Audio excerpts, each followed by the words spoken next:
الصلاة في الجماعة للرجال.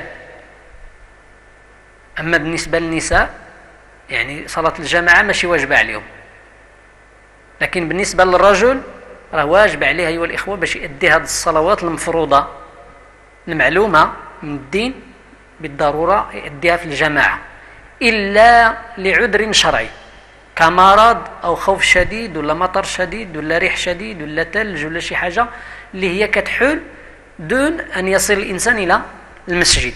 وأما الأصل فهو أن تصلى هذه الصلوات حيث ينادى بها، وترك الصلاة في هو من علامات النفاق والعياذ بالله، خاصة صلاتي العشاء والصبح. تعمد ترك هذه الصلوات في الجماعة هو من أكبر العلامات من علامات المنافقين والعياذ بالله. ولذلك لا يجوز للإنسان باش يتخلف عن الجماعة إلا لعذر شرعي كما قلت. والله سبحانه وتعالى يقول واركعوا مع الراكعين، والنبي صلى الله عليه وسلم يقول ما من ثلاثة في قرية أو بدو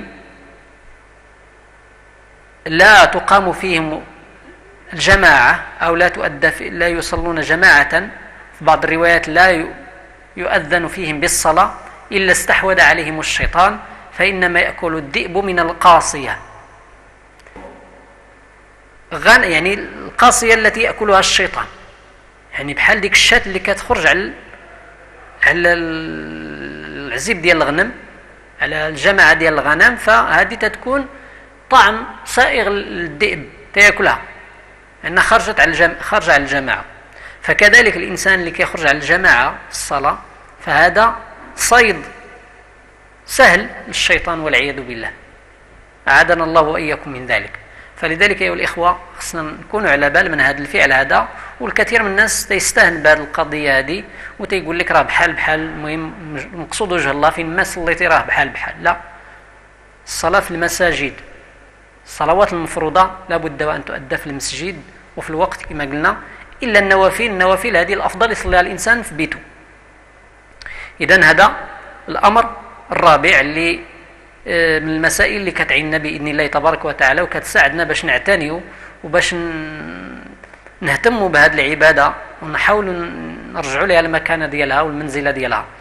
بالنسبة لفضائل الصلاة، فضائل لا تعد ولا تحصى.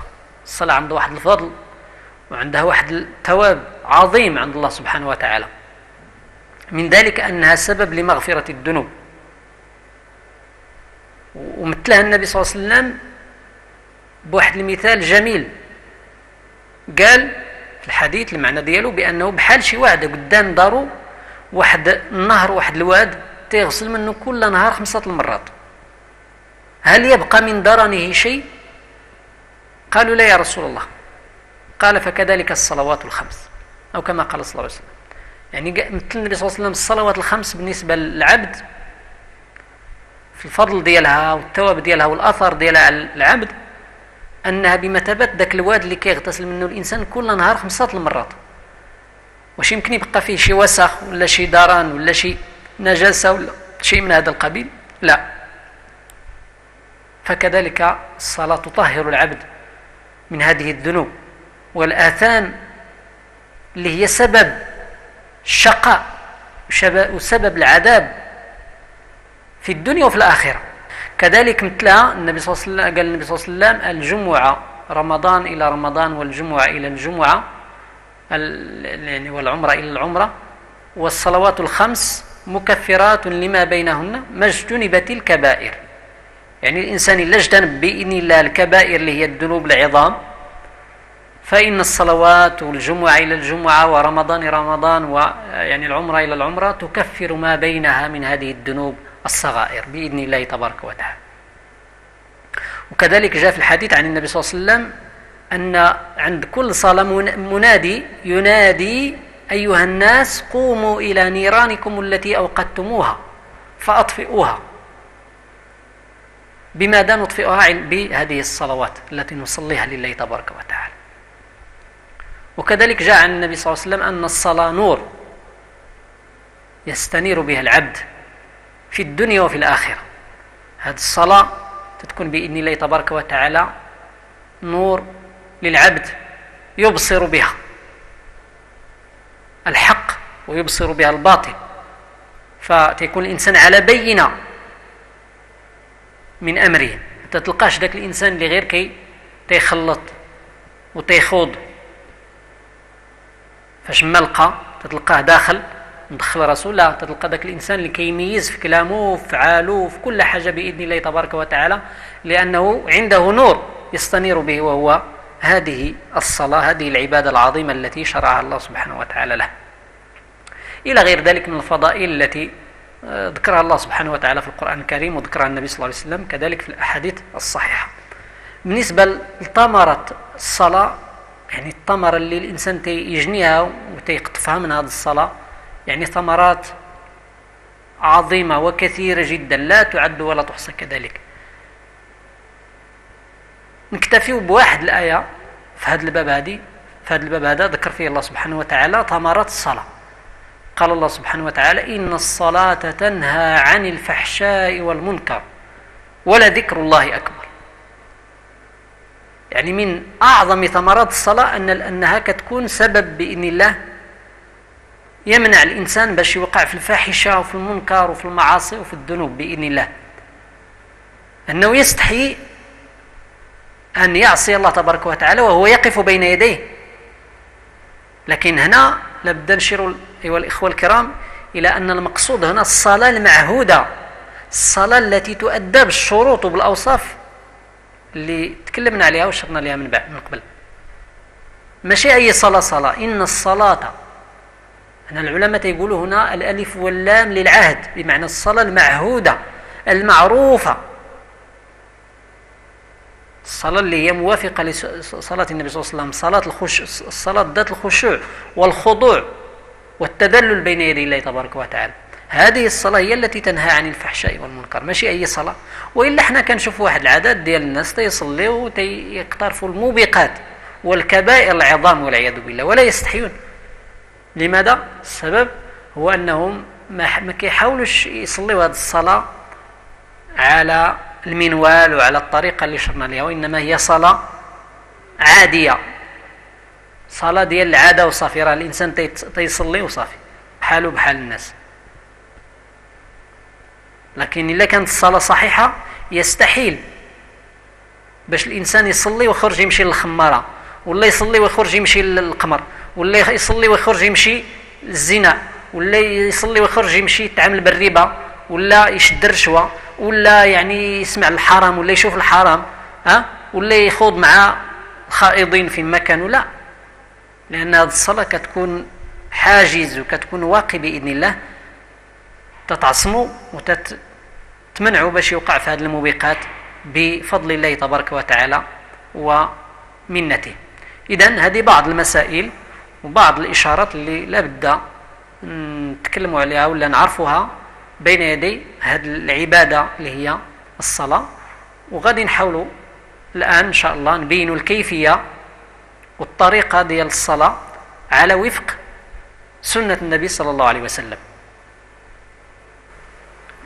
إذن غادي نشرعوا إن شاء الله تبارك وتعالى نبينوا الكيفية ديال الصلاة مسألة بمسألة. أول حاجة لابد الإنسان يقوم بها هو قضية النية. وكما ذكرنا في درس الطهارة، النية محلها القلب، بمعنى أن الإنسان غادي ينوي في قلبه بأنه غادي يصلي صلاة معينة، إما صلاة مفروضة ولا نافلة. وإلا كانت صلاة مفروضة يعني غادي يعينهاش من صلاة غادي يصلي، واش الظهر ولا العصر ولا المغرب ولا العشاء ولا أي صلاة غادي ينويها في قلبه ولا يتلفظ بها الإنسان، يعني كما كنشاهدوا وكنسمعوا الكثير من الناس كيديروا. ثم تيستقبل الإنسان القبلة، وهذا ركن من أركان الصلاة. يبدأ الإنسان يستقبل القبلة، وما يعني الصلاة اللي ما تيستقبلش فيها الإنسان القبلة عمدا غير صحيحة وغير مقبولة عند الله سبحانه وتعالى، إلا لعذر. مثلا الإنسان ما عرفش القبلة، تيجتهد ويصلي المكان اللي تيظن فيه بأنه هو القبلة، أو لا كان الإنسان على متن طائرة ولا سفينة ولا حافلة تعذر عليه باش يستقبل القبلة، لكن إلا استطاع الإنسان يستقبل القبلة فهذا هو الواجب واللازم. ثم أن الإنسان خص لابد يكون قائم أثناء الصلاة، ما يصليش الإنسان في شي حالة أخرى إلا القيام، إلا لعذر شرعي أيضا، لمرض مثلا، أو كان الإنسان في شي وسيلة ما يستطيع يصلي وهو قائم بحال سفينة ولا طائرة ولا حافلة أو شيء من هذا القبيل. لكن الأصل في الصلاة هو القيام، وقوموا لله قانتين. وإلا كان الإنسان مريض ولا عنده عذر شرعي يصلي على الحالة اللي تتيسر ليه، يكون جالس ولا على جنب ولا نائم بدون ما يستعن بشي وسيلة مخدة ولا شي حاجة كما كيديروا بعض الناس عصا ولا شي حاجة، وإنما كيصلي إذا الركوع أخفض، يعني السجود أخفض من الركوع، بحيث إلا سجد يكون السجود ديالو أكثر من الركوع ديالو. من بعد يكبر الإنسان تكبيرة الإحرام بعد النية والاستقبال والقيام، تكبر الإنسان تكبيرة الإحرام، وهي ركن من أركان الصلاة. والتكبيرة اللفظ ديالها هو الله أكبر، والكثير من الناس تيخطئوا في هذه اللفظة هذه، كاين اللي كيزيد فيها كاين اللي كينقص، فلذلك الإنسان خصو ينتبه يحاول ما أمكن ينطق بهذه الصيغة ديال التكبير على الصيغة الصحيحة، الله أكبر هكذا بالجزم وبالهمز. كاين بعض الناس تيقول الله أكبر، كاين الإنسان اللي تيزيد في المد تيقول الله أكبر، وهذا كله خطأ. الإنسان يحاول ينطق بهذه الكلمة هذه بالصيغة الصحيحة اللي شرط لها، وتيرفع معها اليدين إما قبل التكبير أو لا مع التكبير أو لا بعد التكبير.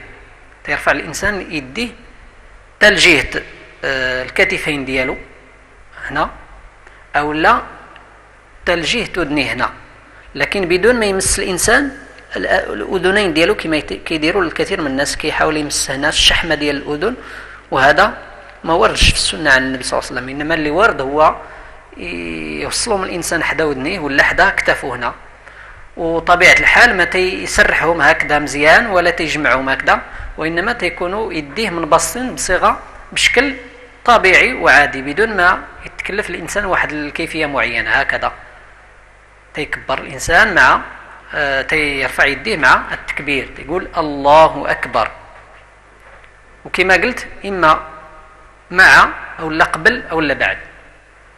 من بعد الرفع والتكبير كيوضع الإنسان اليد اليمنى على اليد اليسرى بهذه الكيفية هذه هي الكيفية الأولى اللي كتسمى الوضع. وطبيعة الحال كيوضعهم الإنسان فوق الصدر ديالو، يعني فوق السرة، ماشي فوق كرشو ولا تحت السرة ديالو، وإنما فوق الصدر. هذه الوضعية الأولى اللي هي وردة على النبي صلى الله عليه وسلم. وكاينة وضعية أخرى وهي يدير الإنسان القبض هكذا، يقبض باليد اليمنى ديالو على اليد اليسرى هكذا. أما هذه الصيغة هذه الكيفية هذه اللي كيديروا بعض الناس مثلا، أو لا الإرسال، يطلق كاع الإنسان يديه كما كنشاهدوا عن الكثير من الناس، وكينسبوا هذه المسألة هذه الإمام مالك وهو يعني بريء منها. والصيغة الصحيحة كما ذكرت هي وضع اليمين على الشمال في الصلاة، وجد فيه أحاديث كثيرة على النبي صلى الله عليه وسلم في الصحيحين وفي الموطأ ديال الإمام مالك بنفسه، فيه أحاديث على وضع اليمين على الشمال في الصلاة. وهذه هي الكيفية اللي صلوا بها جميع الأنبياء وجميع الرسل عليهم الصلاة والسلام، كما قال النبي صلى الله عليه وسلم: نحن معاشر الأنبياء أمرنا بتعجيل الفطور وتأخير السحور وأن نضع أيماننا على شمائلنا في الصلاة. مسألة أخرى وهو أن الإنسان خصو يكون دائما النظر ديالو أثناء الصلاة في المكان في الموضع السجود، ما يفرقوش إلا لضرورة اللي هي مشروعة مثلا، في بعض الحالات. أما الأصل هو الإنسان يكون تيشوف في الموضع السجود ديالو، لأن هذا من الخشوع في الصلاة. وكاين أحاديث كثيرة على النبي صلى الله عليه وسلم اللي كاينها فيها عن الالتفات في الصلاة، وسماها النبي صلى الله عليه وسلم سرقة واختلاس يختلسه الشيطان من صلاة العبد. أولا الإنسان يرفع عينه هكذا للسماء، فهذا كله من المسائل اللي نهى عليها النبي صلى الله عليه وسلم في الأحاديث الصحيحة. من بعد ما يعني يحقق الإنسان هذه المسائل وهذه الأمور اللي شرنا لها، تيستعد الإنسان بالله، تيذكر دعاء الاستفتاح. دعاء كيتسمى عند العلماء دعاء الاستفتاح، وهو دعاء تذكر الإنسان بين يدي القراءة.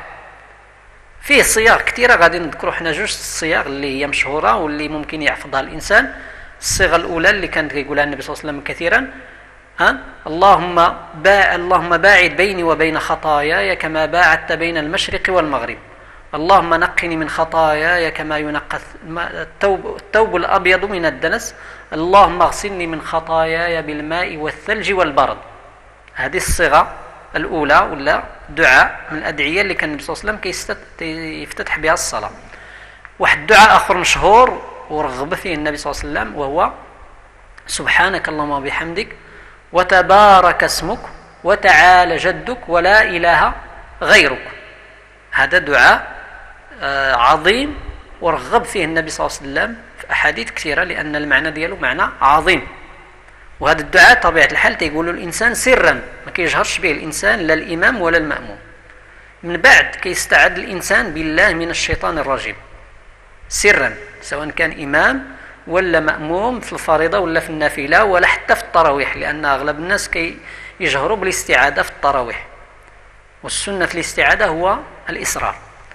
والصياغ ديال الاستعادة إما يقول الإنسان أعوذ بالله من الشيطان الرجيم بوحدها، أو اللي يزيد عليها يقول أعوذ بالله السميع العليم من الشيطان الرجيم من همزه ونفخه ونفثه. هذه الصيغة ثابتة أيضا على النبي صلى الله عليه وسلم. والأصح أن الإنسان يذكر هذه الاستعادة في كل ركعة، في كل ركعة. هذا هو اللي أرجح الأقوال في هذه المسألة. من بعد الاستعادة يذكر الإنسان البسملة. البسملة هو الإنسان يسمي الله سبحانه وتعالى، يقول بسم الله الرحمن الرحيم. والأصل فيها أيضا هو الإصرار، يقولها الإنسان سرا، بمعنى ما يجهرش بها الإنسان، سواء كان إمام ولا مأموم، سواء كان في فريضة ولا في نافلة، في الجهرية ولا في السرية. من بعد البسملة تقرأ الإنسان سورة الفاتحة، وهي ركن من أركان الصلاة، وواجب على الإنسان باش يحفظها إلا ما كانش كيحفظها. وخا يكون حتى أعجمي، الإنسان يكون أعجمي ما يعرفش مثلا اللغة العربية، راه واجب عليه باش يتعلم. وكذلك الإنسان الأمي واجب عليه يحفظ هذه السورة، إلا الإنسان اللي متعذر عليه راه تيقول في بلاصتها بعض الأذكار اللي علمنا النبي صلى الله عليه وسلم، وهي سبحان الله والحمد لله ولا إله إلا الله ولا حول ولا قوة إلا بالله، قدر ذاك الوقت اللي غادي يقرأ فيه الإنسان الفاتحة. والفاتحة أيها الإخوة كما قلت هي ركن الصلاة، وهي روح الصلاة، وهي من أعظم ما في الصلاة. لذلك الإنسان خصو يحفظها ويقرأها بتأني وبتمهل وبتجويد. ماشي هو الإنسان يتسمى راه قرأ الفاتحة كما كنسمعوا وكنشوفوا كثير من الناس كيديروه، لابد الإنسان يقرأها بتمهل آية آية. وكذلك القرآن كله هكذا. الصيغة أو الطريقة ديال قراءة الفاتحة، يقول الإنسان الحمد لله رب العالمين، وتيوقف الإنسان واحد الوقفة، الرحمن الرحيم مالك يوم الدين إياك نعبد وإياك نستعين، أو لا تيقول مالك يوم الدين إياك نعبد وإياك نستعين اهدنا الصراط المستقيم صراط الذين أنعمت عليهم غير المغضوب عليهم ولا الضالين.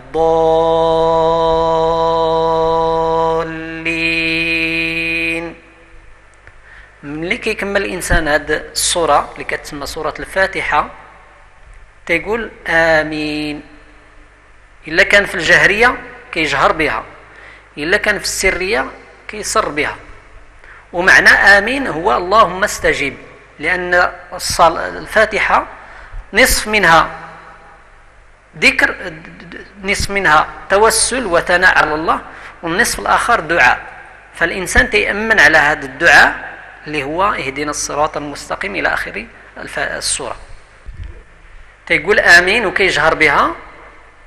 الا كان مع الجماعه، الا كان مأموم كيحاول ما امكن يوافق فيها الامام، ما يسبقوش وما يتوخرش عليه، يحاول ما امكن يوافق فيها الامام، لان النبي صلى الله عليه وسلم قال من وافق تأمينه تأمين الملائكه غفر له ما تقدم من ذنبه، او كما قال النبي صلى الله عليه وسلم. من بعد يقرأ الانسان سوره ولا بعض من سوره من القرآن الكريم، الا كان امام، الا كان في الجهريه يجهر بها، والا كان في السريه يسر بها. تقرأ الانسان سوره ويحاول ما امكن الانسان داك الشيء اللي حافظ من القرآن يصلي به، وبالخصوص في الاوقات في الصلوات السريه ولا في النوافل، او لما اللي يكون الامام يحاول ما امكن داك الشيء اللي حافظ يصلي به، ماشي يختار دائما الانسان دوك الصور القصار ولا بعض الصور ويقتصر عليها، وانما يحاول ما امكن الانسان جميع ما يحفظ يصلي به في الصلوات. من بعد ما كيكمل الانسان قراءه السوره ولا بعض الايات اللي قراها، تيسكت واحد السكته لطيفه بين ما يرجع ليه النفس ديالو، تيكبر ويركع بنفس الطريقه اللي ذكرنا في تكبيره الاحرام. وهنا كذلك يجوز الانسان يرفع يديه مع هذه التكبيره، ولا قبل منها ولا من بعد منها، تيكبر عاد يركع، تيقول الله اكبر.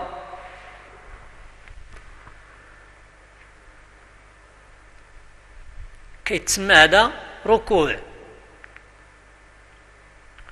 والركوع كيكون بهذه الكيفيه هذه اللي كنشوفوا الان، وهي ان الانسان خصو يكون الظهر ديالو مستوي، ما يكونش منحني هكذا الى الامام ولا الى فوق.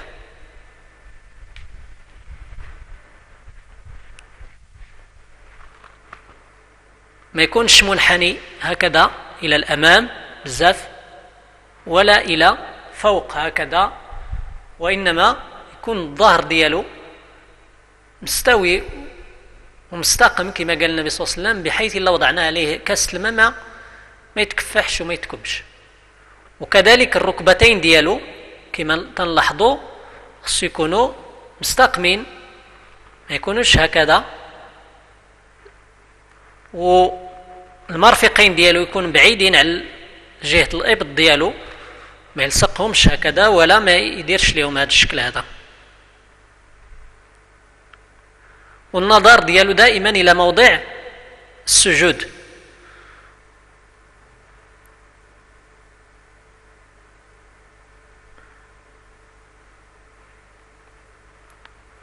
بطبيعة الحال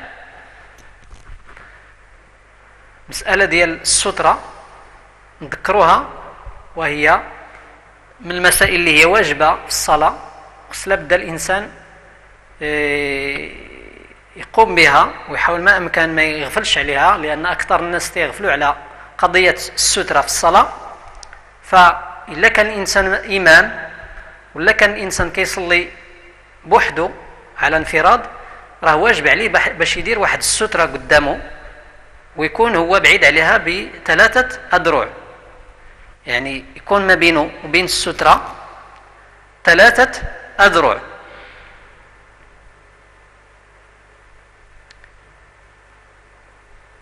ملي يكون سجد يكون بينه وبين السترة مقدار شبر تقريبا. وهذه السترة واجبة على الإنسان كما قلت، إلا كان إمام ولا كان منفرد، سواء كان الإنسان في المسجد ولا في الفلاة يعني على برا، سواء كان في مسجد جامع ولا في المسجد الحرام، فين ما كان الإنسان راه واجب عليه باش يدير السترة كما أمرنا النبي صلى الله عليه وسلم، وما يخلي حتى حد يدوز ما بينه وبين السترة. وإلا بغى يدوز شي حد خصو يمنعه ويحبسه، ما بغاش ولا ما يعني بغى يدوز بالعنف ولا يحاول هو يتقدم ويخليه يدوز من موراه، ما يخليش يدوز قدامه. واخا يكون حتى حيوان مثلا خصو يمنعو ما يخليش يدوز قدامه. والسترة خص تكون عالية على الأرض أكثر من شبرين تقريبا، يعني شبرين فما فوق، وما تكونش يعني مجرد خط كما تيديروا بعض الناس ولا يحط الحذاء ديالو قدامه هكذا، فهذا لا يسمى سترة. لا بد تكون شي حاجة عالية ومتميزة ويكون الإنسان متجه لها مباشرة.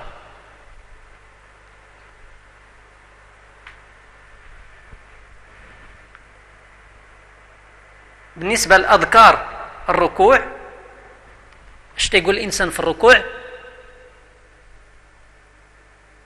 تيقول سبحان ربي العظيم، سبحان ربي العظيم، سبحان ربي العظيم 3 مرات على الأقل.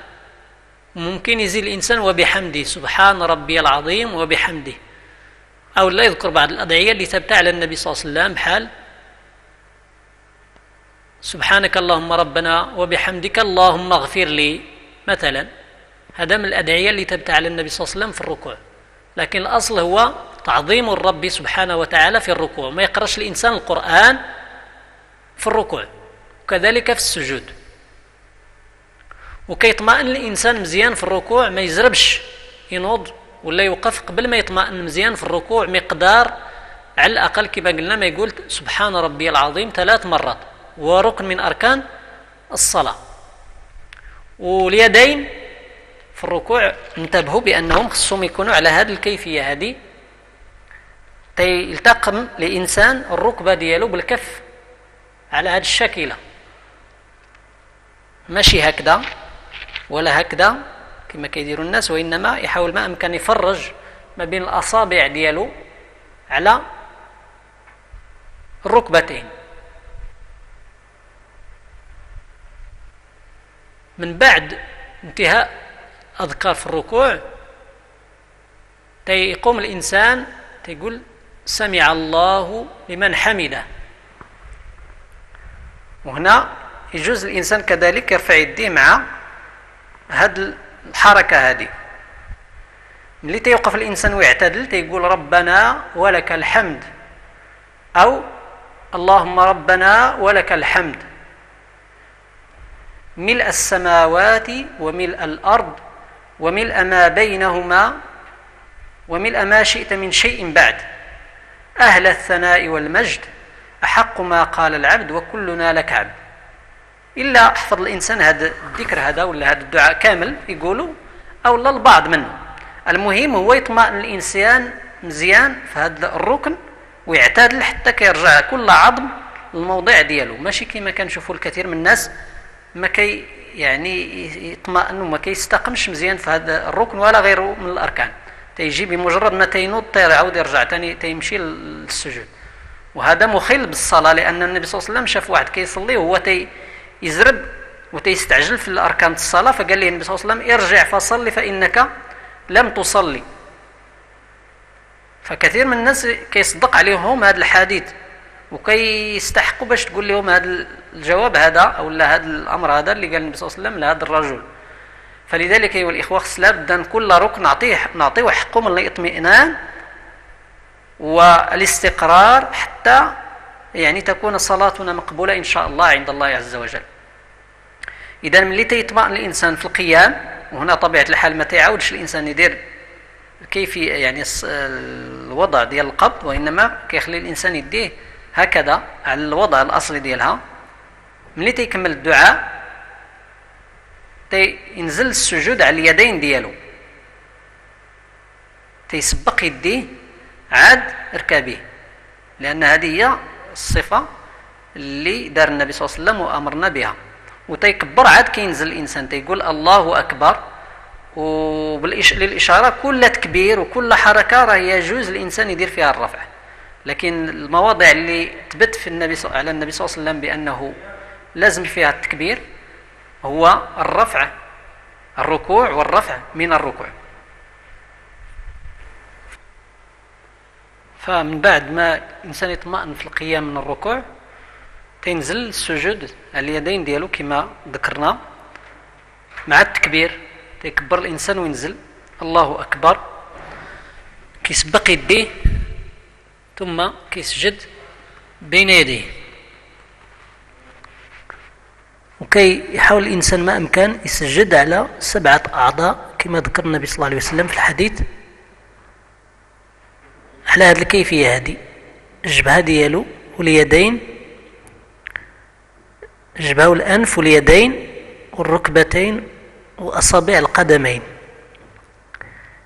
يعني 7 ديال الأعضاء اللي خص الإنسان يسجد عليها.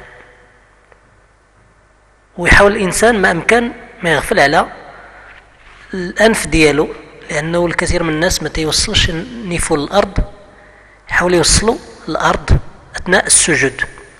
إذن هذه هي الكيفية ديال السجود.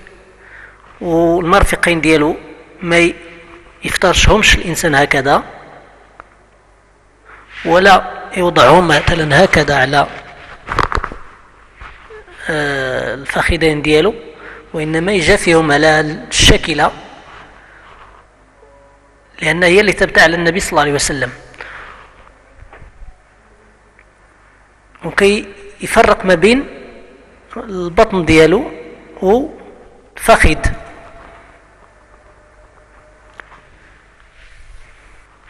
بالنسبة للقدمين أثناء السجود خصهم يكونوا على هذه الكيفية هذه، تيجمع الإنسان ما بين القدمين ديالو وكيحاول يوجه الأصابع لجهة القبلة، واليدين تاهما تيستقبلوا القبلة هكذا، وكيجافي الإنسان بيناتهم هكذا. وما يحاولش الإنسان يرفع رجليه على الأرض بحال هكذا كما كيوضعوا الناس كيديروا الناس ولا هكذا، وإنما يحاول الإنسان ينصب القدمين ديالو على هذه الطريقة.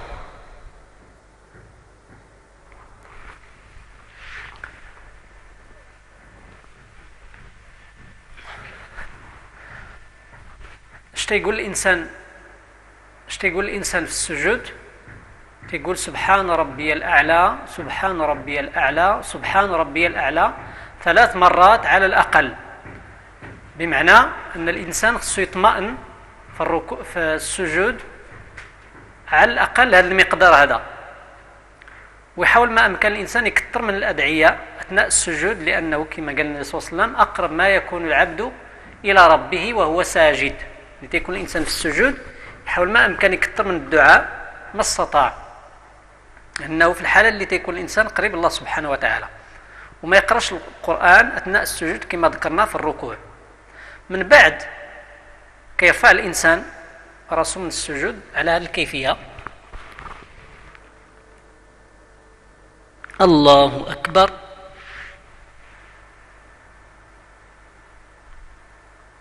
يديه كتكون متوجهة في هذه الوضعية القبلة، والنظر ديالو دائما إلى موضع السجود. وبالنسبة للكيفية ديال الجلوس هي على هذه الطريقة.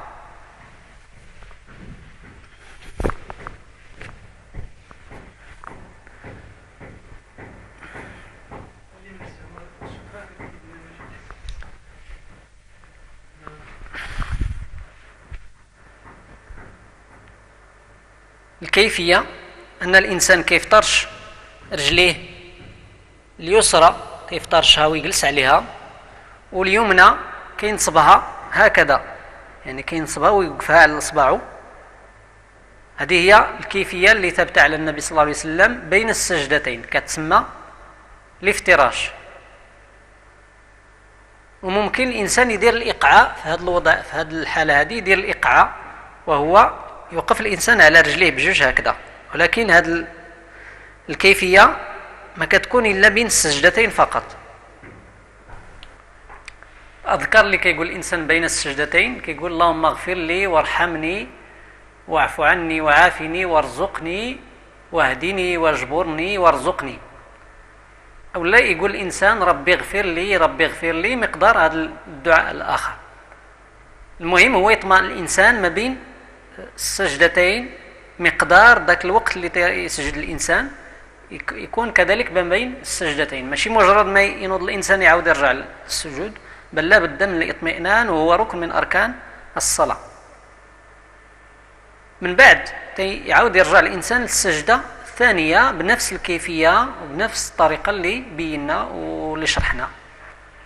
ملي كيسجد الانسان السجده الثانيه تينوض كيدير واحد العمليه كتسمى جلسه الاستراحه. قبل ما يقوم الانسان الركعه الثانيه لا بد يرجع يدير واحد الاستراحه خفيفه، من بعد كيقوم الانسان الركعه الثانيه تيرجع الانسان تيجلس بنفس الكيفيه اللي ذكرنا ما بين السجدتين، تيقول الله اكبر حتى كيطمئن ويستقر العظام ديالو، عاد ينوض الانسان. تتسمى هذه جلسه الاستراحه، وهي ثابته على النبي صلى الله عليه وسلم في احاديث كثيره، ما تيذكرش فيها شي ذكر ولا شي دعاء، انما هي جلسه خفيفه تيسترح فيها الانسان عاد كي يقوم للركعه الثانيه.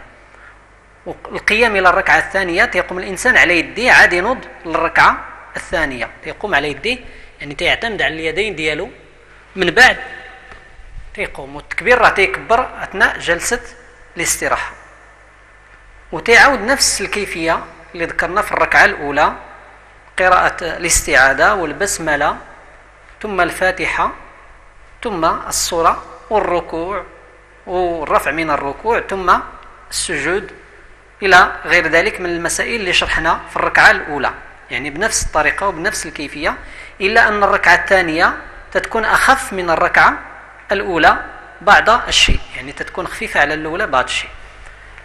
ملي كيكمل الانسان الركعه الثانيه يعني يتل السجده الثانيه وتيرجع تيجلس للتشهد الاول، الا كان في صلاه رباعيه ولا ثلاثيه، او لا في التشهد الاخير الا كان في صلاه ثنائيه ولا في نوافل.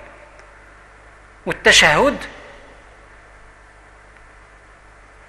كان النبي صلى الله عليه وسلم كيعلموا للصحابه كما كيعلموا السوره من القران، فلذلك خص الانسان يتعلمه ويحاول يتفقه في هذه الكيفيه هذه، ويعرف الادعيه والصيغ اللي ورد فيها على النبي صلى الله عليه وسلم.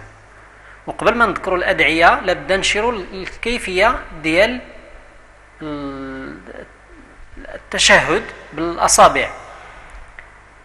يتشهد الانسان بهذا الاصبع اللي كيتسمى السبابه ولا الموحده، والاخرين الاصابع الاخرين هاد الجوج يجمعهم الانسان. اما الابهام والتي تلي السبابه تيدير بهم الانسان حلقه هكذا، او لا وضع هكذا، يوضع هذه على هذه وكيتشهد ديك الساعه. بهذه الكيفيه تيدير الانسان التشهد، وكيحرك الاصبع ديالو قليلا، يعني ما كيحركوش هكذا دائريا كما كيديروا اكثر الناس، وانما كيحركوا هكذا دائما وهو متجه للقبله. وفي هذه الحاله خص الابد الانسان يكون كيشوف الاصبع ديالو اثناء التشهد، لان هذه هي السنه ديال النبي صلى الله عليه وسلم، مع تحريك الاصبع بعض الشيء، يعني ما تيديرش الحركه وانما تيحركوا هكذا من الفوق الى اسفل، يعني تحريكه قليله ما تتكونش واضحه وظاهره. اما الصيغه ديال التشهد فهي ان الانسان تيقول التحيات لله الزكيات والطيبات السلام على النبي ورحمة الله وبركاته السلام علينا وعلى عباد الله الصالحين أشهد أن لا إله إلا الله وحده لا شريك له وأشهد أن محمدا عبده ورسوله. هذه هي الصيغة اللي مشهورة على النبي صلى الله عليه وسلم. وفي بعض الصيغ فيها التحيات لله الزكيات والطيبات والصلوات، ثم يذكر بقية التشهد، ثم كيصلي الإنسان الصلاة الإبراهيمية. والصيغة ديالها هي أن الإنسان يقول اللهم صل على محمد وعلى آل محمد كما صليت على إبراهيم وعلى آل إبراهيم في العالمين إنك حميد مجيد وبارك على محمد وعلى آل محمد كما باركت على إبراهيم وعلى آل إبراهيم في العالمين إنك حميد مجيد. هذه هي الصيغة اللي ثبت على النبي صلى الله عليه وسلم واللي علمها للصحابة، ما يزيد عليها الإنسان ولا يغيرها إلا ثبت على النبي صلى الله عليه وسلم هذيك الزيادة ولا هذاك النقصان، لأن الصلاة والأدعية ديالها والأذكار ديالها كلها تعبدية، فلا بد الإنسان يتوقف فيها عند السنة ديال النبي صلى الله عليه وسلم، ما يزيد ولا ينقص. فالصيغة اللي تذكروا أكثر الناس تيقول اللهم صل على سيدنا محمد وعلى آل سيدنا محمد، هذه الصيغة ما تبتش على النبي صلى الله عليه وسلم، بزيادة هذه اللفظة اللي هي سيدنا. الرسول صلى الله عليه وسلم هو سيدنا، ولكن ما علمناش باش نذكروا هذه الصيغة أثناء التشهد. إلا كمل الإنسان الصلاة على الصلاة الإبراهيمية، ممكن الإنسان يدعي بعض الأدعية اللي وردة على النبي صلى الله عليه وسلم، ولا بعض الأدعية اللي حفظ الإنسان سواء في التشهد الأول ولا في التشهد الأخير. إلا كان الإنسان في الصلاة ثلاثية ولا رباعية، يقوم الإنسان الركعة الثالثة بنفس الكيفية اللي ذكرنا واللي شرحنا. إلا كان الإنسان في الصلاة ثنائية راه غادي يسلم من بعد. بالنسبة للقيام للركعة الثالثة تيكبر وتيرفع يديه، ثم كيقوم الإنسان على معتمدا على يديه كما ذكرنا في الركعة الثانية، القيام إلى الركعة الثانية بنفس الشكل وبنفس الطريقة. تيكمل الإنسان الركعة الثالثة أو الرابعة إذا كان في صلاة رباعية، تيجلس للتشهد الأخير، وهذا التشهد هذا هو بنفس الطريقة اللي ذكرنا في التشهد الأول، إلا في واحد المسألة وهي كيفية الجلوس.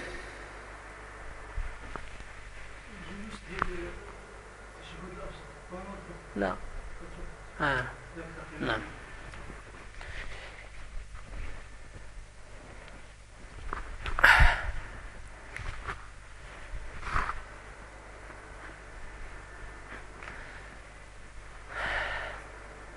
بالنسبة للتشهد الأخير قلنا التشهد الأول كيكون بهذه الكيفية، هذه تيكون بالافتراش، تيفترش الإنسان رجليه اليسرى، تينصب وتيوقف رجليه اليمنى. أما في التشهد الأخير اللي هو تيكون في الرباعية ولا في الثلاثية، تيكون تورك، وهو أن الإنسان كيحاول يدخل رجليه اليسرى تحت الساق اليمنى ديالو هكذا، وكيجلس على الأرض هكذا بالورك ديالو، وهذه تتبقى منصوبة الرجل اليمنى. وممكن الإنسان يسرحها هكذا، لأنه ثبت على النبي صلى الله عليه وسلم هذه الكيفية هذه كذلك. هذا تيتسمى تورك، وقلنا بأنه كيكون في التشهد الأخير، يعني الرباعية ولا في الثلاثية، يدير الإنسان هذه الكيفية هذه في التشهد الأخير. واحد المسألة أخرى زايدة على التشهد الأول، وهو الوضعية ديال الكف اليسرى أثناء التشهد الأخير، كتكون على هذه الشكلة، تعتمد الإنسان بيديه اليسرى على الركبة اليسرى ديالو، وكتكون على هذه الشكلة كما ذكرنا في الركوع. يعني هذه هي الزيادة اللي كاينة في التشهد الأخير على التشهد الأول. ثم أن الإنسان ملي كيكمل الذكر ديال التشهد بكامله والأدعية، لابد الإنسان يذكر الدعاء اللي أمر به النبي صلى الله عليه وسلم في آخر التشهد، وهو الاستعاذة من الأربع، وهو أن يقول الإنسان اللهم إني أعوذ بك من عذاب جهنم ومن عذاب القبر ومن فتنة المحيا والممات ومن شر فتنة المسيح الدجال. هذا الذكر هذا واجب باش الإنسان يذكره أثناء في نهاية التشهد الأخير قبل ما يسلم الإنسان. من بعد كيسلم الإنسان باش يتحلل من الصلاة. طريقة التسليم هي على الطريقة الآتية، وهو أن الإنسان كيسلم على اليمين ديالو تسليمة واحدة، وعلى الشمال ديالو تسليمة أخرى. والصيغة أن الإنسان يقول السلام عليكم ورحمة الله، السلام عليكم ورحمة الله. هذه الصيغة الأولى اللي ممكن الإنسان يسلم بها، أو لا كيزيد على اليمين ديالو وبركاته، يقول السلام عليكم ورحمة الله السلام عليكم ورحمة يعني وبركاته، ثم السلام عليكم ورحمة الله. الصيغة الثانية تقول السلام عليكم ورحمة الله وبركاته، السلام عليكم ورحمة الله. الصيغة الثالثة وهي أن الإنسان كيسلم على اليمين ديالو مرة واحدة، كاين حرف اليمين بعض الشيء تقول السلام عليكم هكذا، وكيكتفي بهذا الالتفات اليمين دون ما يلتفت لجهة اليسار ديالو. وطبيعة الحال هنا ما فيه رفع اليدين بحال كما كيديروا كثير من الناس ملي كيسلموا كيقولوا السلام عليكم ورحمة الله وكيهز يديه هكذا. هذه الكيفية هذه نهى عليها النبي صلى الله عليه وسلم. وكاين اللي كيدير هكذا كيحرك راسو كيقول كيسلم على اليمين عاد على الأمام عاد اليمين عاد الشمال، يقول السلام عليكم السلام عليكم السلام.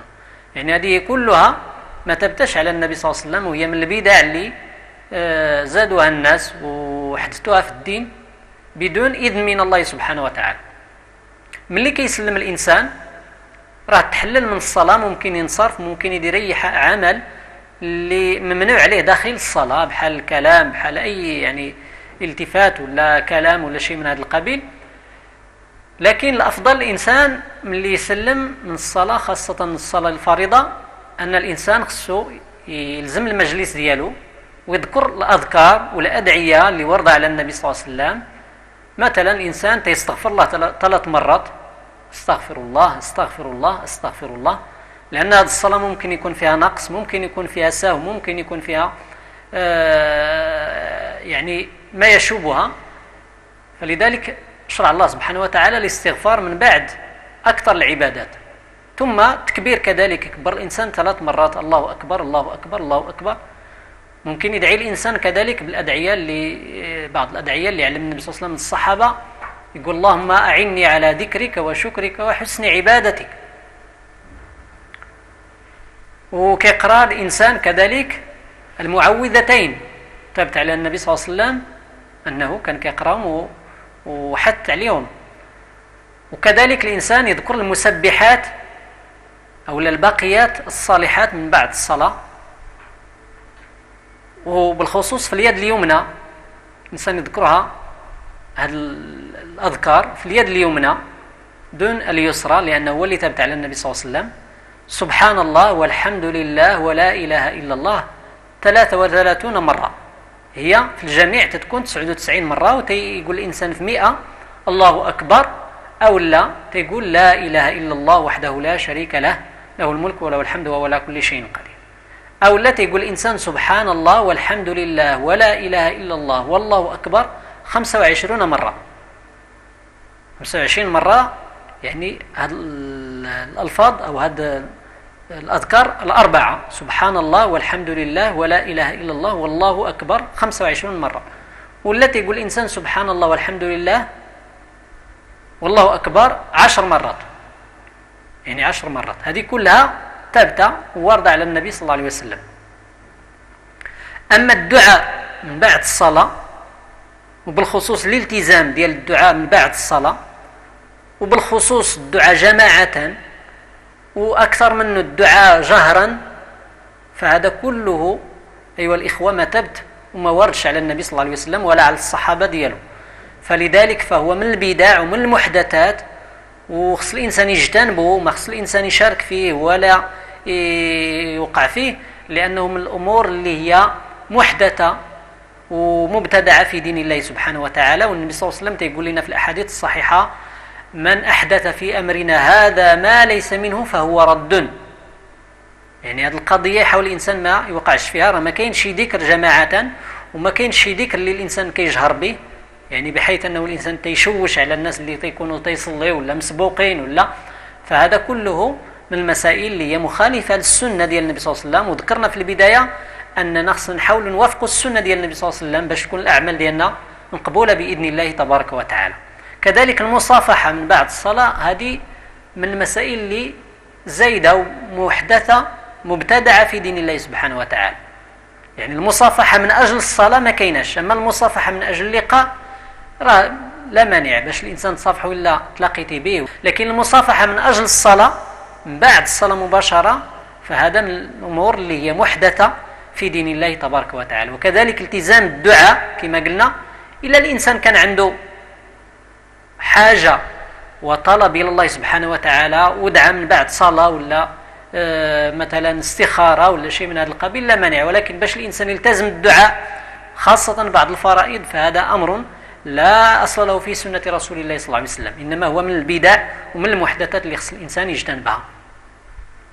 إذن هذه بعض التنبيهات وبعض المسائل اللي ربما تيوقعوا فيها أكثر الناس، نبهنا عليها وشرنا لها باش نكونوا منها على بينة، ونحاولوا كما ذكرنا نلتزموا بالسنة ديال النبي صلى الله عليه وسلم في العبادات ديالنا، وبالخصوص في الصلاة، لأن الصلاة هي أول ما يحاسب عليها الإنسان يوم القيامة.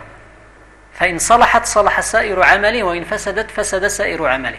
والإنسان اللي كيعتني بالصلاة ديالو راه من باب الأولى يعتني بغيرها، الإنسان اللي كيضيع الصلاة راه من باب الأولى يضيع غيرها، كما قال عمر رضي الله عنه وأرضاه. فلذلك أيها الإخوة خصنا نحاولوا ما أمكن نعتنوا بالصلاة ونعطيوها الأهمية اللائقة بها، ونحاولوا ما أمكن نصحوها من حين لآخر، لأن الإنسان راه ما أوتي من علم ومن فقه، راه محتاج دائما يصحح دينه ويصحح صلاته ويصحح العبادة ديالو. وتنتمنى الله سبحانه وتعالى باش يوفقنا وإياكم